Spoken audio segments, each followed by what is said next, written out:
This is how a pirate ship flies through the air in the 21st century. It is about a vessel destroyed by the L-52 Castilla, an amphibious ship of the Spanish Navy participating in Operation Atalanta.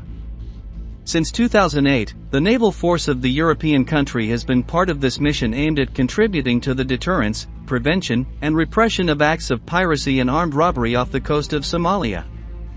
However, despite other nations also joining this effort to prevent crime at sea, pirates continue to lurk fiercely and brutally. In this new video from Military Aviation, we will show you closer to this phenomenon, where often the sea criminals encounter crews determined not to lose anything during their journey. Would you dare to confront them?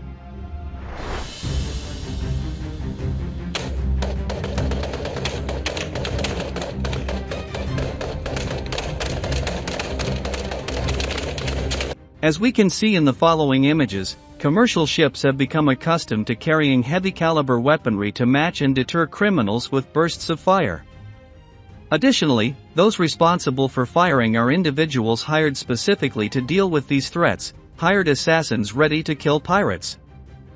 From China to the coasts of Africa, pirates continue to instill fear in the planet's seas. It is true that those who practice this illegal profession have changed their ways significantly over time, but the essence remains the same. If we think about past centuries, the huge ships with black flags and a skull sent shivers down the spine of any sailor. The larger the vessel, the greater the number of pirates and the chances of seizing a large booty. But today things have changed, and the most chosen alternative is fast boats. These are small vessels that can easily go unnoticed and escape quickly to avoid being caught. Alongside this change, modern piracy is accompanied by maritime trade, which has quadrupled in the last 40 years. In fact, transportation by sea represents more than 90% of global trade. Figures that explain the resurgence of the criminal phenomenon. With this in mind, it's not surprising that pirates have become a real headache for companies and governments. With state-of-the-art weaponry and technology, they are ready to patrol coastal waters and strategic points such as the Strait of Malacca, the Gulf of Guinea, and the Horn of Africa. For this occasion, we will focus on the last of these affected areas, which is the home of Somali pirates. The Horn of Africa, and more precisely the Bab el-Mandeb Strait, is a key artery of international traffic. With just 115 kilometers in length, it separates the Red Sea from the Gulf of Aden, and about a quarter of the world's maritime trade passes through it. The explosion of piracy in this area occurred in the early years of the 2000s. Somalia's economic crisis was compounded by internal political conflicts, leaving the country without a government with real power over its territory. This caused people to need new sources of income, and authorities could do nothing to prevent money from coming in through crime. Somali pirate gangs are largely composed of fishermen who feel that foreign ships are coming to plunder and deprive them of their livelihoods. They were joined by ex-combatants and experts in state-of-the-art equipment to become a major threat. Generally, attacks are carried out by a small group of between 5 and 7 men, in fast boats with outboard motors departing from a mothership. Then, a larger group waits on the coast for any eventuality. Once the victim is identified, they set sail armed with AK-47 assault rifles, PKM machine guns, and RPG-7 rocket launchers. The goal is to attach the ship with hooks and then climb aboard with ropes and ladders. Once on board, the pirates force the crew to stop. This is how multiple extortionate kidnappings have occurred, for which a hefty ransom is later demanded. Between 2005 and 2012, pirates were responsible for the hijacking of 179 ships off the coast of Somalia and the Horn of Africa, of which 85% were released after payment. During that period, according to the UN, the World Bank, and Interpol, these criminals managed to generate revenues of $400 million. But they don't always get what they're looking for. In June 2008, the United Nations Security Council unanimously agreed to allow naval forces from some countries to enter Somalia's territorial waters to combat piracy. The measure was proposed by France, the United States, and Panama, and over time, more nations joined different operations. Additionally, in 2011, when this problem peaked in numerous attacks, vessels were authorized to hire private security on board to fight pirates with professional hitmen.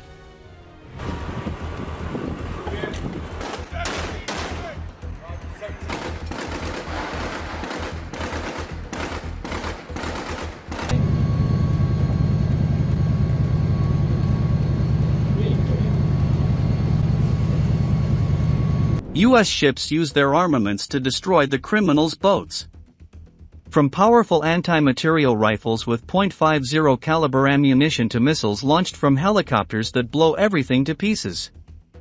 In the case of these aircraft, they are a great alternative for the most powerful armies when facing Somali pirates. They don't always use all their firepower to destroy enemy vessels, but enough to corner them and eventually capture them. Here is an example where the Royal Navy uses its helicopters to keep a ship at bay, which moments later is surrounded and boarded by personnel from the British forces arriving in boats. However, this is not the only resource, and alternatives also include various cannons.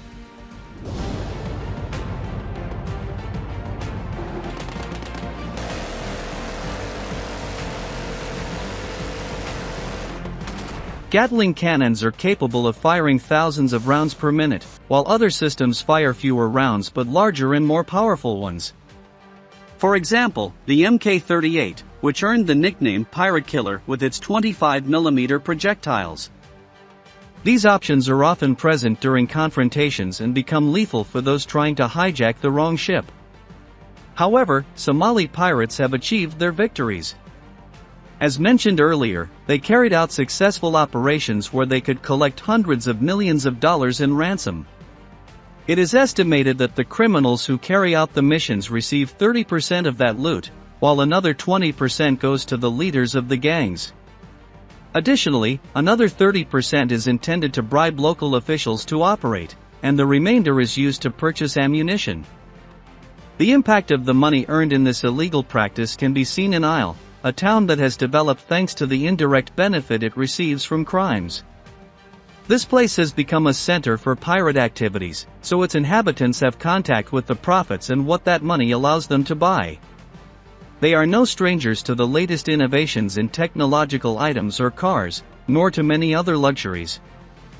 The network expands in places like these, where the vast majority of people end up involved in piracy. This can be seen from the use of restaurants prepared for the kidnappers to negotiation specialists or accountants who join the activities. For example, a translator can earn more than $5,000 for boarding a ship and conversing with hostages. These are well-paying jobs based on the flow of money for ransoms, resulting in a lavish life for pirates who can build new houses or acquire 2 or even 3 wives. However, the price to pay is high in case of being involved in combat. Pirates who do not lose their lives in fierce confrontations can still be captured and brought before the courts of countries such as Spain, the United States, France, or the Netherlands. That's why, since there has been a greater presence of forces from these nations on the coasts of Somalia, this type of crime has dropped sharply. Many times in such an explosive manner.